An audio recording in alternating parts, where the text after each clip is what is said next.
నమో గురుభ్యః. మనము మన అమృత బిందు ఉపనిషత్తు చదువుకుంటూ వస్తూ ఉన్నాము. కాబట్టి ప్రతిదీ గ్రంథమే. గ్రథనమైందంతా గూడా గ్రంథమే. అయితే ఈ గ్రంథాలను అంటే ప్రపంచంలోని ప్రాణులను గాను, వస్తువులను గాని, లేదా మన పుస్తకాలను గాని, వేదోపనిషత్తులు మొదలైన శాస్త్రాలన్నీ గాని, ఎంతవరకు మనము అధ్యయనం చేస్తాము అంటే, అందులోని అర్థము సాంతము మనలో కలిగిన దాకా వాటిని చదువుకోవలసి ఉంటుంది. అయితే ఒకసారి ఆ గ్రంథంలోని అర్థము మనలో చేరిపోయిన తర్వాత ఇంక మళ్ళీ పుస్తకాన్ని బెట్టి కూర్చొని అదే పనిగా ఎందుకు చదువుతాము? ఒక్కసారి మనము అమృతబిందు ఉపనిషత్తుని పూర్తిగా ఆసాంతము అర్థం చేసుకున్నాము అంటే, కావాలంటే ఇంకొకసారి 2 సార్లు, 3 సార్లు చదువుతాము. ఇంకా అందులో ఉన్న విషయం మొత్తం మనకు పట్టుబడితే పక్కన బెడతాము. భగవద్గీత చదువుతాము. భగవద్గీత 700 శ్లోకాలు ఎన్ని సార్లు అవసరమైతే అన్ని సార్లు చదువుతాము. ప్రతిసారి చదువుతున్నంతప్పుడల్లా కొంచెం కొంచెంగా మనకి అందులోని జ్ఞానము పట్టుబడుతూ ఉంటుంది. ఒకానొక సమయంలో ఇంక భగవద్గీతలో ఉన్న విషయం మొత్తం మనకు అర్థమయిన తర్వాత ఇంక దాన్ని పక్కన పెట్టేస్తాము. అట్లానే విష్ణు సహస్రం పెట్టుకుంటాము. ఇంక ఫస్ట్ నుంచి చివరి దాకా విశ్వం విష్ణువు అని మొదలుపెడతాము. ఇంకా చివరి శ్లోకంలోని నామాలకు కూడా మొత్తం అర్థం అయిన తర్వాత అర్థమైపోయిన తర్వాత, ప్రయోజనం కలిగిన తర్వాత ఇంక మళ్ళీ పుస్తకం ఎందుకు దాన్ని పక్కన పెట్టేయాలి. అయినా కూడా పుస్తకాలు పట్టుకున్నాము, ఇంకా వదిలిపెట్టకుండా ఉన్నాము అంటే అర్థం ఇంకా కాలేదు అని అర్థము. ఒకసారి అర్థం అయ్యిందంటే మాత్రం ఇంకా ఆ క్రియ ఉండదు. మనం ఫిజికల్‌గా ఆ పదార్థాలను పట్టుకోము. అట్లానే వాటితో ఏ వ్యవహారము చెయ్యము.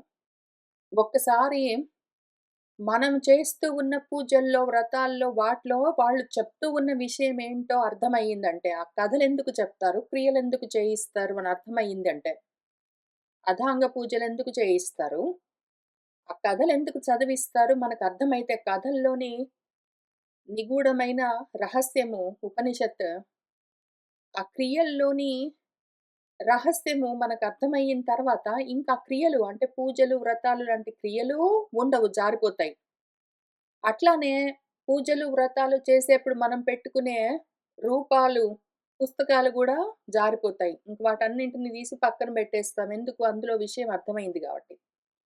అంతవరకు వాటిని పట్టుకోవాల్సుంటుంది. ఎట్లా అంటే, ఈ పుస్తకాలైనా సరే, ఆ రూపాలైనా సరే అన్నీ ఏదో విత్తనం పైన ఉన్న పొట్టులాగా ఉంటాయి. విత్తనాన్ని కాపాడుతూ ఉంటాయి.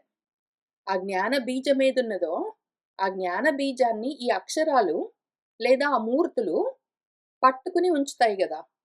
కాపాడుతూ ఉంటాయి. ఎప్పుడైతే ఆ లోపల బీజాన్ని, విత్తనాన్ని, ధాన్యాన్ని మనం తీసుకున్నామంటే, ఆ తర్వాత ఇంక పొట్టునేం జేస్తాం? పక్కన పెట్టేస్తాం. ఇంక పొట్టును గూడా కలుపుకొని, పట్టుకొని కూర్చోమింక అనవసరం.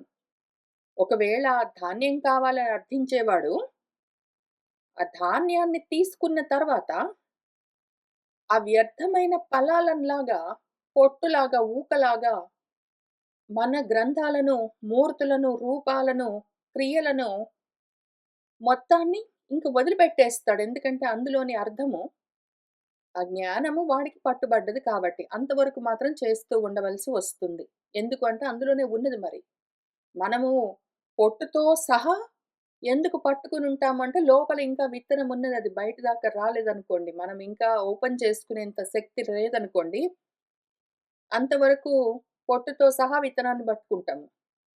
కానీ ఎప్పుడైతే విత్తనం తీసుకోగలిగామో, బయటికి తీసామో, ఇంక పొట్టు పక్కన పెట్టేస్తాము. అట్లా ఒక్కసారి అందులోని అర్థం మనకు పట్టుబడ్డదంటే, తర్వాత గ్రంథాన్ని యజ్జేత్ వదిలిపెట్టేయాలి. ఇంకా పట్టుకొని కూర్చోరాదు. పట్టుకున్నామంటే ఇంకది బంధమవుతుంది. పట్టుకున్నామంటే పట్టుకోవడమే బంధం అవుతుంది. మళ్ళీ దాన్నెందుకు బంధంగా పెట్టుకోవడం మనం కాబట్టి అని చెప్పారు. ఇంక తర్వాత ఏమంటున్నారంటే మన ఉపనిషత్ ఋషులు, గవాం అనేక వర్ణానాం క్షీరస్య అపి ఏకవర్ణత. క్షీరవత్ పశ్యతే జ్ఞానం లింగినః తు గవాం యథా. మనకు ఈ 3, 4 శ్లోకాల్లో 3, 4 ఎగ్జాంపుల్స్‌తో ఇదే విషయం మనకు అర్థమయ్యే విధంగా చెప్తూ ఉన్నారు. చూడు నువ్వు అన్ని గ్రంథాలు చదువు. అందరు మనుషులను అర్థం చేసుకోవడానికి ట్రై చెయ్యి. అన్ని జీవులను అర్థం చేసుకోవడానికి ప్రయత్నం చెయ్యి. అన్ని పదార్థాలను తరచి, తరచి చూడు. అన్నీ జూడు. ఎందుకు? ఎందుకు అంటే ప్రతిది బ్రహ్మస్వరూపమే. ప్రతిది నీ స్వరూపమే. ఆత్మస్వరూపము. ప్రతి దాంట్లో నువ్వున్నది మరి. ప్రతి దాంట్లో నువ్వున్నది. కాబట్టి నిన్ను నువ్వు తెలుసుకునేంత వరకు ప్రతిదాన్ని పట్టి, పట్టి చూడు. ఏది వదిలిపెట్టకు ఒకటి గూడా. కానీ వాటిని నామరూపాలుగా మాత్రం పట్టుకోకు. అందులో ఉన్న ఏదైతే జ్ఞాన సారమున్నదో దాన్ని పట్టుకో. అని ఒక ఎగ్జాంపుల్ ఏం చెప్తున్నది, అనేక వర్ణాలతో గోవులన్నీ ఉండొచ్చు. ఎన్నో గోవులుండొచ్చు. భగవద్గీత ఉండొచ్చు, అమృత బిందు ఉండొచ్చు, మనుస్మృతి ఉండొచ్చు, భారతం ఉండొచ్చు. లేదా చదవగలిగిన శక్తి, ఉత్సాహము, అవకాశము, ఉద్దేశము ఉన్నాయి అంటే, ఏ మతస్థులు ఏ రూపంగా, ఏ భాషలో చెప్పినా సరే, చెప్తూ ఉన్నది ఒకటే విషయం గాబట్టి అన్నీ చదవచ్చు.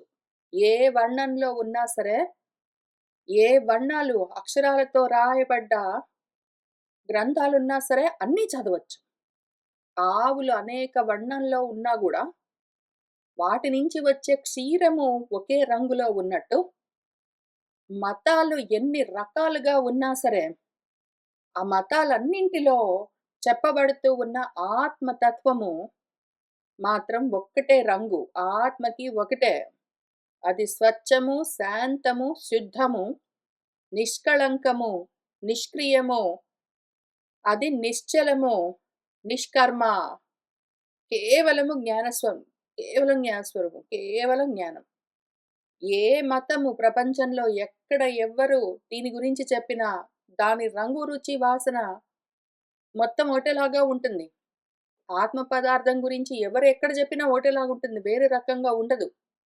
ఆ రుచి అట్లానే ఉంటుంది. ప్రతి మతంలో ఉన్న వాళ్ళకు ఆత్మ గురించి తెలుసుకుంటూ ఉన్నప్పుడు కలిగే రుచి అట్లానే ఉంటుంది. ప్రతి మతంలో వాళ్లకు వాళ్ళ భాషలో వాళ్ళకర్థమయ్యే విధంగా వాళ్ళు చెప్పుకుంటూ ఉన్న ఆత్మతత్వం యొక్క రంగు ఒకటే. స్వచ్ఛము, శాంతము. అది స్ఫటికంలాగా ఉంటుంది స్వచ్ఛంగా.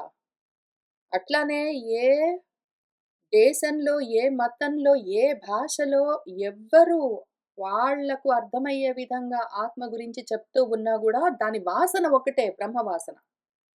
రంగు, రుచి, వాసన మారనే మారదు. కాబట్టి గోవులెన్ని రంగుల్లో ఉన్నా సరే, పాలు ఒకటే రంగులో ఉన్నట్టు, మతాలెన్నైనా సరే, పుస్తకాలెన్నైనా సరే, మాటలెన్నైనా సరే, అందులోని భావము ఏదైతే ఆత్మతత్వమున్నదో అది మాత్రం ఒక్కటే. అది పైగా వర్ణము అని చెప్పారు. వరించబడేది అని అర్థము. ఎవరి గోవు వాళ్లకు పలాని రంగులో ఉన్నట్టుగా ఉండొచ్చు. అయితే ఆ గోవును వాళ్ళు వరించారు కాబట్టి అది వాళ్ళ వర్ణము. అట్లానే ప్రతి వాళ్ళు ఎన్నో కారణాలకి ఏదో ఒక మతాన్ని వరిస్తారు. అది వాళ్ళ వర్ణము. అయితే వాళ్ళు ఏదో ఒక మతాన్ని, ఏదో ఒక భాషలో, ఏదో ఒక గ్రంథం రూపంలో ఎందుకు వరిస్తారు అంటే, వాళ్ళందరూ వరిస్తున్నది ఒకటే.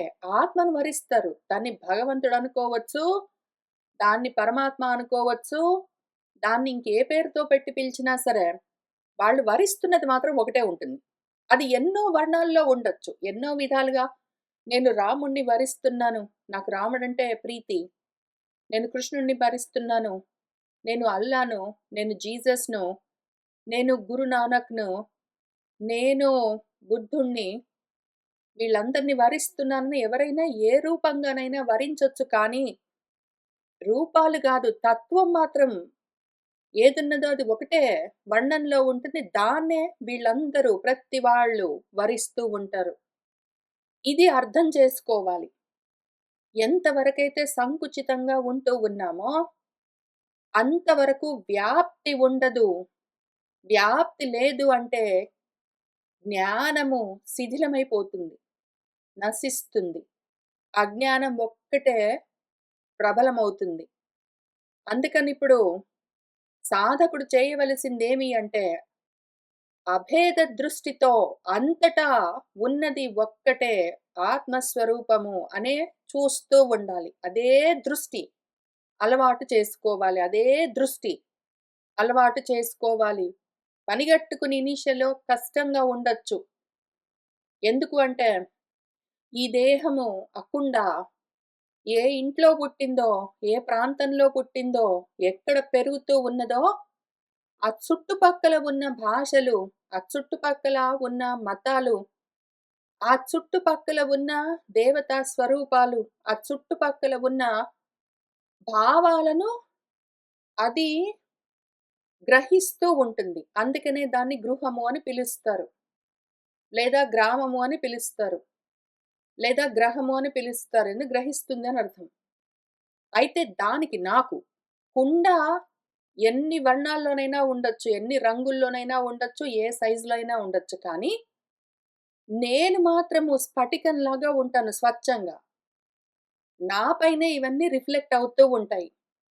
కుండ ఎక్కడున్నదో దాన్ని బట్టి, అది ఎక్కడ పుట్టిందో, ఎక్కడ పెరిగిందో దాన్ని బట్టి మతాలుండొచ్చు, వర్ణాలుండొచ్చు, భాషలుండొచ్చు, భావాలుండొచ్చు. కానీ మాత్రము తత్వం మాత్రం ఒకటే ఉంటుంది ఎక్కడైనా సరే.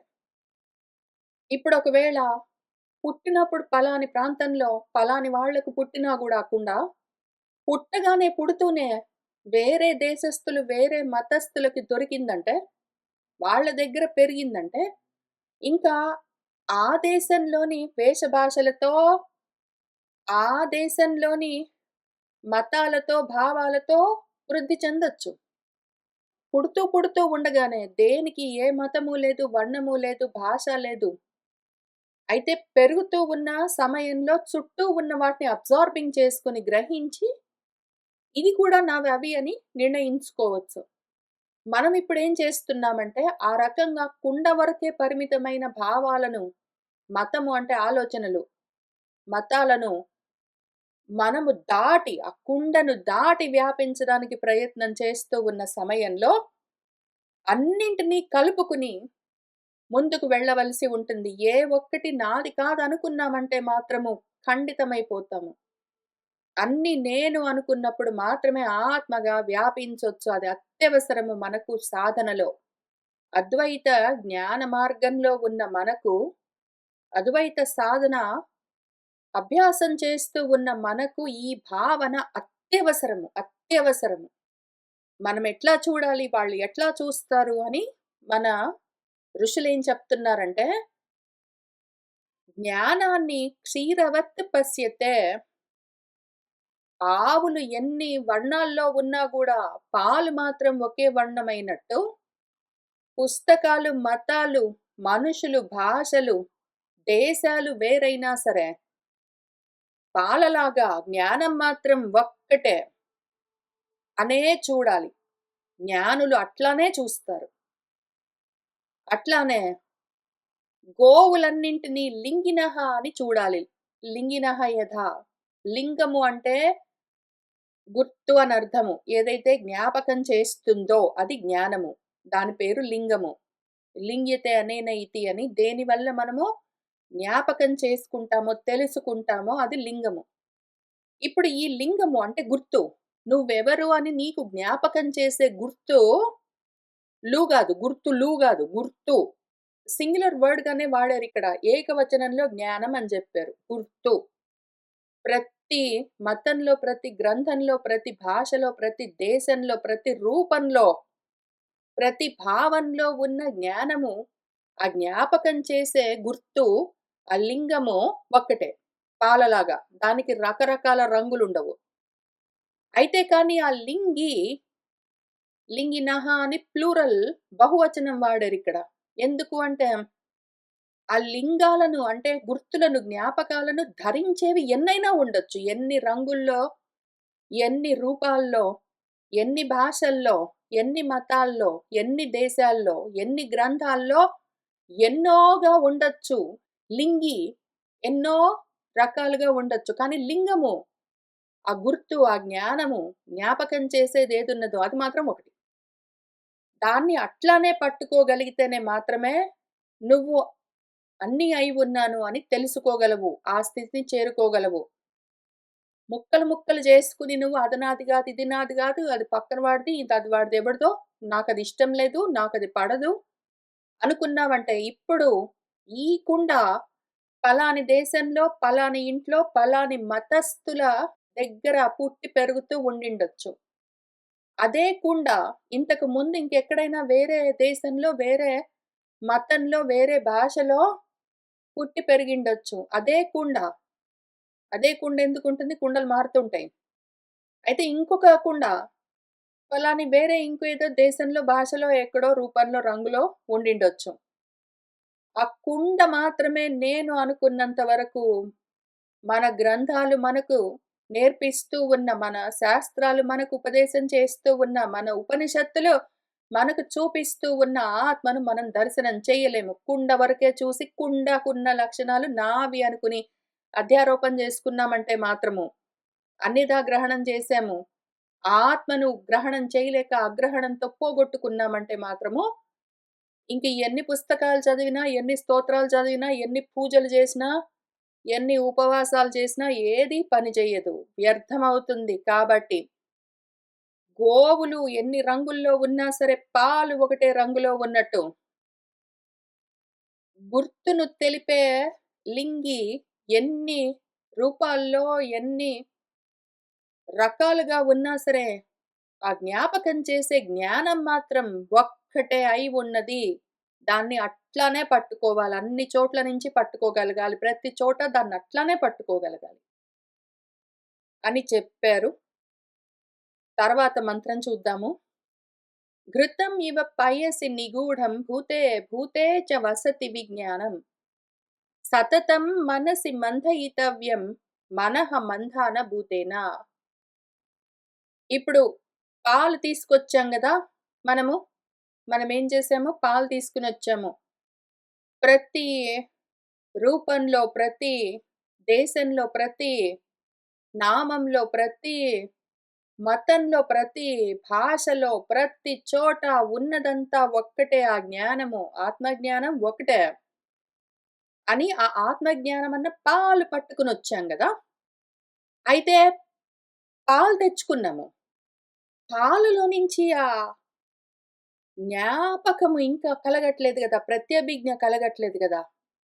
పాలున్నాయి గానీ, పాలలో నుంచి వెన్న తీయాలి. ప్యూరిఫై చెయ్యాలి. పాలలో నీళ్లు కూడా ఉంటాయి.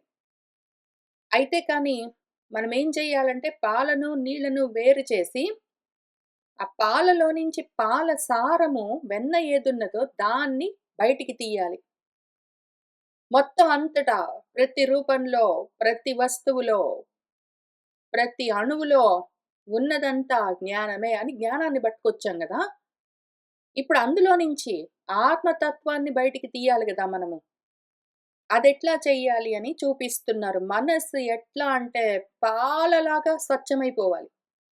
వాడిది వేరే భాష, వీడిది వేరే వర్ణము, వాడిది వేరే కులము, వీడిది వేరే దేశము, వాడిది వేరే మతము, వీడిది వేరే భోజనము అని ఇన్ని రకాలుగా కాకుండా ఏ భాష అయినా, రూపమైన, మతమైన, దేశమైన ఉన్నదంతా ఒక్కటే జ్ఞానము అని ఆ జ్ఞానాన్ని తీసుకొచ్చుకున్నామనుకోండి. అప్పుడు వెంటనే మనసు పాల సముద్రంలాగా తయారవుతుంది. స్వచ్ఛంగా, నిర్మలంగా తయారవుతుంది.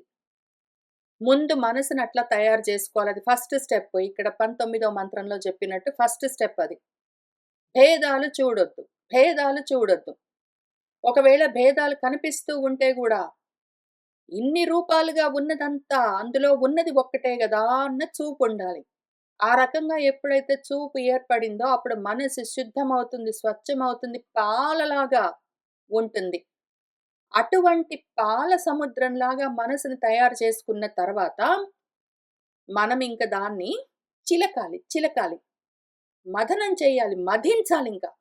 జ్ఞానం తెచ్చుకున్నాం గదా! జ్ఞానం తెచ్చుకుని పాలలాగా లోపల నింపి అంతకన్నా ముందు విషమంతా నింపుకున్నాం గదా! అంతకన్నా ముందు భేదాలన్నీ బెట్టుకుని విషయాలు. విషమంగా అసమానతలన్నీ బెట్టుకుని భేదాలన్నీ చూసి అదొక రకం విషము. ఆ తర్వాత విషయాలు అన్న విషము. రకరకాల విషయాలు అన్న విషాలను, భేద బుద్ధులు అన్న విషాలను నింపుకుని విషంతో నిండి ఉన్నది గదా! మన మనసు. దాన్నేం చేశామంటే భేదాలు లేకుండా చేసి, విషయాలు లేకుండా చేసేసరికి 2 రకాల విషాలు నశించేసరికి కేవలం స్వచ్ఛమైన పాలు మాత్రం మిగులుతాయి. జ్ఞానం తెచ్చుకుంటున్నాం గదా! విషాన్ని తొలగిస్తూ ఏం చేస్తున్నాము? జ్ఞానంతో నింపుతూ ఉన్నాం గదా! జ్ఞానమేమి? ఉన్నదంతా ఒకటే. ఎన్ని రూపాలైనా, దేశాలైనా, నామాలైనా, ఎన్ని రంగులైనా, ఏమైనా సరే ఉన్నదంతా ఒక్కటే జ్ఞానము అని ఆ జ్ఞానాన్ని తెచ్చుకుంటున్నాం గదా! తెచ్చుకొని దాంతో నింపేసరికి ఏమైంది? పాల సముద్రంలాగా తయారవుతుందప్పుడు మనస్సు. అది శుద్ధమైన చిత్తము. అంతఃకరణము పాలలాగా ఉండాలింక. అంత స్వచ్ఛంగా ఉండాలి. ఆ విధంగా దాన్ని తయారు చేసిన తర్వాత ఇది ఫస్ట్ స్టెప్. ఇది గ్యారంటీగా చేసి తీరాలి. ఇంక ఎక్సెప్షన్ లేదు. అప్పుడు ఎప్పుడైతే మన మనసు పాల సముద్రంలాగా తయారయ్యిందో, ఇంకా ఇంగ కూర్చొని ఘృతం కావాలి మనకు. మనకు నేతులు కావాలి కదా! వెన్న తీసి వెన్నను నేతిగా మార్చాలి. వెన్న తీయడం ఎట్లా చేస్తాము అంటే, భూతే భూతే విజ్ఞానం వసతి. ప్రతి రూపములో విజ్ఞానమున్నది. అదెట్లా ఉన్నది? నిగూఢమై ఉన్నది. బయటపడి వెంటనే కనిపించదు. పాలలో మామూలు కళ్ళతో చూస్తే పాలలో మనకి నెయ్యి గనిపించదు, వెన్న గనిపించదు. ప్రాసెస్ చేయాలి. ప్యూరిఫై చేయాలి, ప్రాసెస్ చేయాలి గదా! ఇక్కడ ప్యూరిఫై చేయడం చెప్తున్నారు. ఇక్కడ ప్రాసెసింగ్ చేయడం చెప్తున్నారు. ప్యూరిఫై చెయ్యాలి. ఎట్లా? ప్రతి ప్రాణిలో ఉన్న విజ్ఞానాన్ని నిగూఢంగా బయటబడి తెలియకుండా ఉన్న విజ్ఞానాన్ని పాలలో నుంచి నేతులు తీసినట్టుగా తీయాలి. ఎట్లా? చాలా ఇంట్రెస్టింగ్. ఆ మనస్సునే మధించాలి. మనస్సులోనే మనస్సునే మధించాలి. మనసేమో పాల సముద్రమైతే, మనస్సునే మంధానభూతము అంటే కవ్వము రూపంగా మనసునే కవ్వం చేసి, మనసునే పాల సముద్రం చేసి, మనస్సులోనే మనస్సుతోటే మథనం చెయ్యాలి, మథించాలి. ఎట్లా? నువ్వు పాలన్నీ ఎక్కడెక్కడున్న జ్ఞానమంతా పాలలాగా సేకరించి తెచ్చి లోపల పెట్టుకున్నావు గదా! అంతఃకరణంలో. ఇప్పుడేం చెయ్యి? ఆ మనస్సునే కవ్వంగా పెట్టి చిలుకు మననంతో. ఎట్లా చేస్తావు? మనసు అని ఎందుకు ఇన్ని సార్లు చెప్తున్నారు? మననం చెయ్యి, విచారణ చెయ్యి, విచారించు. అదే పనిగా ఆలోచించు, తరచి చూడు. ఏమి చెప్తున్నది? ఈ శాస్త్రం ఏం చెప్తున్నది? ఈ జ్ఞానంలో నుంచి ఆత్మతత్వాన్ని ఎట్లా బయటికి తీయాలి అని ఎట్లా చెయ్యాలి? అప్పుడప్పుడు రోజుకొక గంట సేపు ఇక్కడొచ్చి కూర్చున్నప్పుడు శాంపిల్‌కి ఇంక వేరే పనులు లేనప్పుడు అవన్నీ గాదు. సతతం చెయ్యాలి. నువ్వు కర్మలు చేస్తూ ఉండు, మానుకుని కూర్చో, నువ్వు నిద్రపో, నువ్వు బాత్రూమ్‌కెళ్ళు, పళ్ళు తోముకో, చదువుకుంటూ ఉండు, వింటూ ఉండు, మాట్లాడుతూ ఉండు, టీవీ చూస్తూ ఉండు, ఏమైనా చేస్తుండు. మాత్రము మనస్సులో ఈ మథనము నిరంతరము జరుగుతూ ఉండాలి. ఎంత అందంగా చెప్పారంటే మన పురాణకర్తలు వాల్మీకి మహర్షి, వ్యాసుల వారు పాల సముద్రం ఉన్నది. అందులో మందర పర్వతాన్ని బెట్టు. దానికి వాసుకి అన్న తాడును గట్టు. దానికి దేవదానవులన్న చిలికే వాళ్ళని పెట్టు. అని ఇన్ని రకాలుగా చెప్పింది. ఏమి చెప్పిందది? పాల సముద్రం మనస్సు ఎప్పుడు స్వచ్ఛమైందది. జ్ఞానంతో నిండిందని అర్థం. మనస్సు. అందులో మందర పర్వతం బెట్టు. మందరమేమి మళ్ళీ మనస్సు.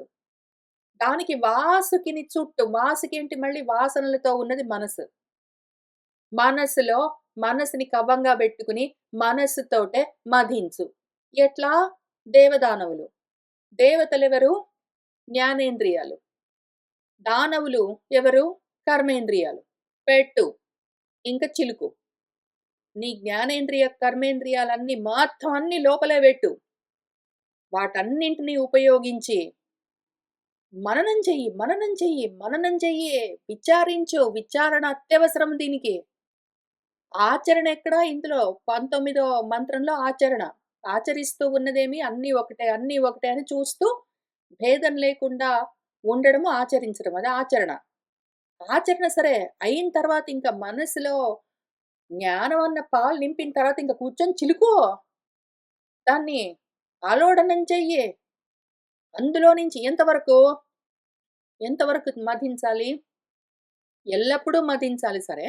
ఎంతవరకు మధించాలి? వెన్న వేరై నీకు తెలిసేదాకా. ఆత్మతత్వ విజ్ఞానము వేరై నీకు స్పష్టంగా తెలిసేదాకా. అది సడెన్‌గా జరుగుతుంది. పాలెవరైనా చిలికిన ఎక్స్‌పీరియన్స్ ఉన్న వాళ్ళుంటే వాళ్ళకి తెలుస్తుంది. చాలా సేపు చిలకాలి. చాలా సేపు చిలికినంత సేపు తెలియదు. సడెన్‌గా ఒకటేసారి వెన్న పుడుతుంది అందులో నుంచే. ఆ రకంగా నీకు ఆత్మతత్వ విజ్ఞానం ఏదున్నదో అది వెన్నలాగా బయటికొచ్చే వరకు చిలుకు. అయితే హమ్మయ్య! అయిపోయింది. ఇంకేమీ చేయక్కర్లేదనుకున్నావా? కాదు. నెక్స్ట్ స్టెప్ ఉంది. అంత దూరం వచ్చేసరికి మనం ఘృతం గావాలి గదా! ఉత్త వెన్నతోటి గాదు. మనకు ఇప్పుడేం చెయ్యాలి అంటే, ఆజ్యము పోసి మనలో జ్ఞానాగ్నిని రగులుకొల్పొద్దు. మళ్ళీ అదో స్టెప్ ఉంది గదా! ఇప్పుడు మనము జ్ఞానం అక్కడక్కడక్కడక్కడ పూలలో మకరందంలాగా ప్రతి పువ్వు రకరకాల రంగుల్లో ఉంటుంది. ప్రతి పువ్వు రకరకాల సైజుల్లో ఉంటుంది. ప్రతి పువ్వు రకరకాల ప్రదేశాల్లో ఉంటుంది. ప్రతి పువ్వు రకరకాల చెట్టుకు పెరుగుతుంది కన్నా పూలలో నుంచి మకరందం మాత్రం ఒకటే ఉంటుంది. దాన్ని తీసుకొనొచ్చినట్టు రకరకాల ఆవుల్లో నుంచి ఒకటే రకంగా ఉన్న పాలను తీసుకొనొచ్చినట్టు మనం జ్ఞానాన్ని బుడ్చుకొనొచ్చి దాన్ని మనసులో నింపాం గదా! ఆ మనస్సుని ఊరికినే అట్లా ఉంచితే మళ్ళీ అది విషమవుతుంది. దాన్ని చిలికితే ఏమవుతుంది అందులో నుంచి వెన్న బయటికొస్తుంది. అయితే కానీ పాలున్నాయి మళ్ళీ సెపరేట్‌గా. వెన్న గూడా ఉంది మళ్ళీ. ఇప్పుడు మొత్తం అంతా నశింపచేయాలి. మొత్తం అంతా లయం గావద్దు. లయం అంటే కరగడం. కరగాలి గదా! ఈ వెన్నను కరగదీయొద్దిప్పుడు. కాబట్టి ఏం చెయ్యాలి అని మళ్ళీ 21వ మంత్రం చెప్తున్నారు మనకు. జ్ఞాననేత్రం సమాధాయ చ ఉద్ధరేత్ వహ్నివత్ పరం. నిష్కళం నిశ్చలం శాంతం తత్ బ్రహ్మ అహం ఇతి స్మృతం. జ్ఞాననేత్రం గావాలి. జ్ఞాననేత్రం గావాలి. జ్ఞానపు దృష్టి పెంచుకో అని దానికి జనరల్‌గా నేత్రం అంటే కన్ను అని అర్థం ఉంది. కానీ నేత్రము అంటే ఏదైతే నడిపిస్తుందో, జ్ఞానంతో ముందుకు తీసుకొని వెళ్తుందో అని దానికి అర్థం. నేత్రం అంటే నడిపించేది అనర్థం.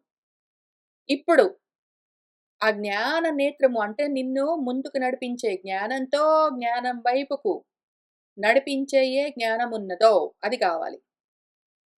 దాన్ని సమాధానం జేసుకోవాలి. సమాధాయ నువ్వు ఆదానం జేసుకో, తెచ్చుకో, సమకూర్చుకో. ఆ జ్ఞానము నీలోనే ఉన్నది. అదే మనసుని బెట్టుకొని, అదే మనసులో నువ్వు చిలికావంటే వెన్నలాగా ఆ జ్ఞానం నీ లోపల నుంచే బయటికొస్తుంది. దాన్నట్లా కలెక్టింగ్ చెయ్యి. సమాధాయ అంటే దాన్ని కలెక్షన్ చెయ్యి. కలెక్టింగ్ చెయ్యి. ఇప్పుడు పాలు చిలుకుతున్నప్పుడు అందులో నుంచి వెన్న కలిగినప్పుడు వాళ్ళేం చేస్తారు? వెన్న తీస్తున్న వాళ్ళు చెయ్యితోటి గాని అట్లా దగ్గరికి చేస్తారు. పాలంతా ఉంటుంది వెన్న. దాన్నేం చేస్తారంటే చెయ్యితోటి దగ్గరికి తీసి ముద్ద చేస్తారు గదా! అట్లా నువ్వు సమాధాయ దాన్ని దగ్గరికి తీసుకొచ్చి ఒక చోట పెట్టుకో. ఎందుకు అంటే ఒకవేళ వెన్న చిలికిన వాళ్ళకి తెలుస్తుంటుంది. వెన్న కోసము చిలుకుతూ ఉన్నప్పుడు వెన్న కలిగిన తర్వాత ఇంక ఊరుకున్నారనుకోండి అది మళ్ళీ అటు ఇటు గాకుండా పోతుంది. వెన్న కలగ్గానే దాన్ని ఒక చోటికి తీసుకొని పక్కన తీసి పెట్టాలి. ఆ రకంగా ఉద్ధరేత్ నువ్వు దాన్ని ఉద్ధరించావంటే బయటికి తీసి కరగబెట్టావంటే వహ్నిలాగా, అగ్నిలాగా ఆ పరం నీకు తెలుస్తుంది. ఇప్పుడేం చెయ్యాలి? మళ్ళీ మనసునే మధించాలి. కానీ ఈసారి పాల సముద్రంలో మనసునే మళ్ళీ కవ్వంగా బెట్టి, మనసుతోటే దాన్ని మధించినట్టు ఆ రకంగా గాదు ఈసారి. వేరే రకంగా మథనం చెయ్యాలి. ఈసారి పాల మథనం గాదు. ఈసారి అగ్ని మథనం చెయ్యాలి. అగ్ని మధలం. అరణి బెట్టి మథనం చెయ్యాలి ఈసారి. ఏమి చెయ్యాలంటే అగ్నిని ఉద్ధరించాలి. పైకి తీయాలి. ఈసారి అగ్ని జ్ఞానాగ్ని గావాలి. ఈసారి జ్ఞానాగ్నిని మనము ఆ రాపిడితో, అరణిమర్దనంతో అగ్నిని పుట్టించాలి. మనలోనే ఉంది. అది గూడా మళ్ళీ లోపల నుంచే బయటికి తీసుకొని రావాలి. దీనివల్ల ఒక ముఖ్యమైన ప్రయోజనం కలుగుతుంది మనకు. పాలను మనం ఒకవేళ మథనం చేస్తే వెన్న బయటికొస్తుంది గానీ, పాలు గూడా మళ్ళీ అట్లనే కొంచెము పల్చబడి వేరుగా ఉంటాయి. ఒకవేళ ఆ బయటికొచ్చిన వెన్ననే కరిగించి దాన్నే ఆజ్యధారగా చేసి మళ్ళీ ఈసారి మనస్సును కృశింపచేసి వైరాగ్యంతో ఎండగడితే అది కట్టెలాగా తయారవ్వాలింక. దాన్ని మధించారనుకోండి, అందులో నుంచే జ్ఞానాగ్ని పుట్టాలి. ఆ జ్ఞానాగ్ని కర్రలో ఒకవేళ అగ్ని పుడితే ఏమవుతుంది? కర్రను కాల్చేస్తుంది. ఆ విధంగా మనసులో కలిగిన జ్ఞానము మనస్సుని నశింపచేయాలి. మొత్తం మనసు లేకుండా దగ్ధం చెయ్యాలి. అందుకని ఈ స్టెప్ కూడా జరగాలి. ఇక్కడికి ఆగడానికి లేదు. ఆ విధంగా ఎప్పుడైతే జ్ఞానాగ్నిని నువ్వు నీలోనే అగ్నిమథనంతో పైకి తీసావంటే, ఆ అగ్నితోటే ఆ కర్ర లాగా తయారైన మనసు జడ పదార్థం ఏదున్నదో అది కాలిపోతుంది. దగ్ధమైపోతుంది. ఇంక ఉండదు లోపల అంతఃకరణం మనకేమీ ఉండదు. మిగిలేదేమి అగ్నిలాగా నువ్వొక్కటే ఉంటావు. నిష్కళంగా ఏ కళలు లేకుండా అంటే ఖండాలు, భాగాలు లేకుండా, నిశ్చలంగా ఏ కర్మలు లేకుండా, శాంతంగా కేవలము జ్ఞానవత్ ఏ కదలికలు లేకుండా ఏదైతే తత్తు పదార్థం ఉన్నదో దాన్నే బ్రహ్మము అని కూడా పిలుస్తారు. అదింకా ఏదో గాదు మళ్ళీ. ఇంత దూరం వచ్చిన తర్వాత మనం కన్‌ఫ్యూజ్ కారాదు. అహం ఇతి నేను అని స్మృతం చెప్పబడుతుంది. అది నేను. ఇంత చేసావంటే నువ్వు, ఏది చూసినా సరే, ఎన్ని భేదాలుగా కనిపిస్తున్నా సరే, ఉన్నదంతా అభేదమైన జ్ఞానం ఒక్కటే అని చూడగలిగితే, దాంతో నీలో విషాలు కాకుండా, నీలో పాలు నిండుతాయి. అంతఃకరణము పాల సముద్రమవుతుంది. అప్పుడు దాన్ని చిలికావంటే, మధించావంటే, మనసునే బెట్టి మనసుని మధించావంటే, విచారణతో తరచి, తరచి దాన్ని చూసావంటే, అందులో నుంచి జ్ఞానమన్న వెన్న కలుగుతుంది. ఆ జ్ఞానమన్న వెన్న ఏదైతే కలిగిందో, దాన్ని కరిగించి, ఆ పాటికే కర్రలాగా కృశించిపోయి ఉన్న ఏ ఇంద్రియాలు బయట పారకపోయేసరికి, ఏ ఇంద్రియము కూడా ప్రాపంచికమైన వాసన లేకుండా పూర్తిగా ఎండిపోయిందంటే, అటువంటి కర్రలాగా మారిపోయిన మనస్సుని మధించావంటే ఈసారి, అందులో నుంచి జ్ఞానాగ్ని కలుగుతుంది. అది ఆ కర్రను అంటే ఆ అంతఃకరణాన్ని కాల్చేస్తుంది. ఇంక చివరికి మిగిలిందేమి? చెప్పు? నువ్వు అక్కడికి వెళ్ళాలి. నువ్వు శాంతము. కదలికలు లేవు. నువ్వు నిశ్చలము. కర్మలతో చలించేది లేదు. నువ్వు నిష్కళము. భేదాలు లేవు. ఏకం ఏవ అద్వితీయమై ఉన్నది నువ్వే. అప్పుడు ఇంకది విషయము అని చెప్తూ మన ఉపనిషత్తు ఏం చెప్తున్నదంటే, సర్వభూతాధివాసం యద్భూతేషు చ వసతి అపి సర్వానుగ్రాహకత్వేన తద్ అస్మి అహం వాసుదేవః అని పూర్తి చేసింది. ఏదైతే తత్ పదార్థం ఉన్నదో బ్రహ్మ అని పిలిచేది నేను అన్నదేదున్నదో ఆత్మ, అది భూతేషు వసతి అపి రకరకాల రూపాల్లో ఉన్నట్టుగా కనిపిస్తూ ఉంటుంది. ఉన్నా గూడా సర్వభూత అధివాసం అన్ని భూతాలకు ఆధారమై ఉన్నది. భూతాలన్నీ గూడా, ప్రాణులన్నీ, పదార్థాలన్నీ గూడా ఆత్మకు నివాసమై ఉంటాయి. ఆత్మ ప్రతి రూపం లోపల ఉంటుంది. రూపం, రూపం లోపల ఆత్మ పూర్తిగా ఆశాంతము నఖశిఖ పర్యంతం నిండి ఉంటుంది. కాక ఇదే ఆత్మ ప్రతి రూపానికి ఆధారమై ఉంటుంది. రూపాలన్నీ ఆత్మకు ఆధారం. ఆత్మ రూపాలన్నింటికి ఆధారమై ఉంటుంది. ఉండి ఏం చేస్తుందంటే అది సర్వ అనుగ్రాహకత్వమైన సర్వాన్ని అనుసరించి గ్రహిస్తూ ఉంటుంది. తెలుసుకుంటూ ఉంటుంది. అన్ని రూపాల్లో వసతి వాసు అయి గ్రహిస్తూ ఉంటుంది దేవమై. అన్ని రూపాల్లో ఉంటూ ఉంటుంది సత్, వాసు. అన్ని రూపాల్లో నుంచి తెలుసుకుంటూ ఉంటుంది. రూపాలుగా తెలియబడుతూ ఉంటుంది. అది దేవము. ప్రకాశిస్తూ ఉంటుంది. కనిపిస్తూ ఉంటుంది. తెలుసుకుంటూ ఉంటుంది. ఇదింతకి ఎవరు? తత్ యత్ భూతేషు వసతి అపి సర్వభూతాదివాసం యత్ సర్వానుగ్రాహకత్వేన వాసుదేవం తత్ అది అహమస్మి నేను అని తెలుసుకుంటావు. ఈ స్టెప్స్ ఏవి మిస్ గాకుండా వచ్చావంటే ఇక్కడికొస్తావు. భేదాలే చూసావంటే ఇక్కడికి ఆగిపోతావు. ఇంకేమీ ఉండదు. ఆత్మను తెలుసుకునే అవకాశం లేదు. భేదాలు కనిపిస్తున్నా కూడా ఉన్నదంతా ఒకటి అని తెలుస్తున్నది అంటే నెక్స్ట్ స్టెప్‌కొస్తావు. మనసు పాలలాగా స్వచ్ఛం అవుతుంది. దాన్ని మధిస్తే నీకు విజ్ఞానం కలుగుతుంది. దాంతో ఇంద్రియాలన్నింటిని ఎండగట్టేసరికి అది కృశించి మొత్తమే శుష్కించి ఎండు కర్రలాగా ఉండగా, బయట నుంచి ఏ విషయాలు లోపలికి రాకుండా ఉండగా, అప్పుడు మళ్ళీ దాన్ని మధిస్తే, అందులో నుంచి జ్ఞానాగ్ని పుట్టి, అది ఆ ఉపాధిని కాల్చేస్తుంది. మిగిలింది నువ్వు అని చెప్తూ మనకి ఉపనిషత్తు ఉపదేశాన్ని పూర్తి చేసింది. దానికొక శాంతి పాఠం గూడా ఉన్నది చూద్దాము. మనిద్దరము చెప్తూ ఉన్నవాళ్ళు, వింటూ ఉన్నవాళ్ళు కలిసి అవతు కాపాడబడుదురుగాక. చెప్తూ ఉన్నవాళ్ళు, వింటూ ఉన్నవాళ్ళు ఇద్దరూ గూడా భునక్తు కలిసి ఈ ఆత్మానుభవాన్ని పొందుదురుగాక.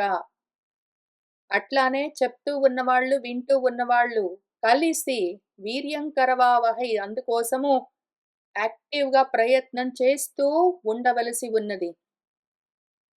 చెప్తూ ఉన్నవాళ్ళు, వింటూ ఉన్నవాళ్ళు ఇద్దరూ గూడా తేజోవంతులై అధీతమస్తు అధ్యయనం చేస్తూ ఉండాలి. దీని గురించి స్వాధ్యాయము, ప్రవచనము తప్పనిసరి.